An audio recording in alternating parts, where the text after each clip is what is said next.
So today's little YouTube is just something pretty simple.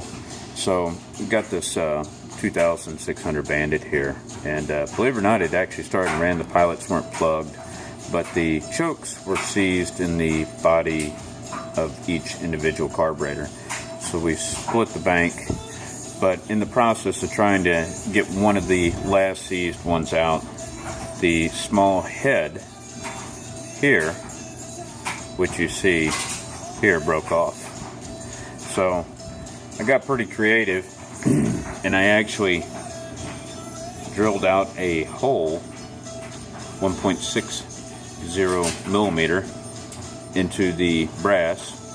I used some 609 Loctite retaining compound, and I turned down a little cabinet nail like this one. My first one I ended up making a little bit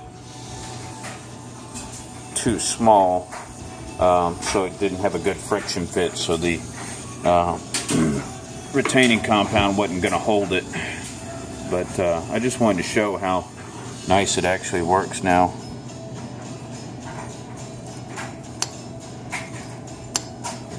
And then of course, if you actually were to install the real choke arm, see, it goes right around.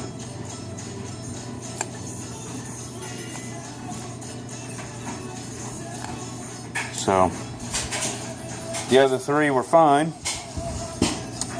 So got this all done.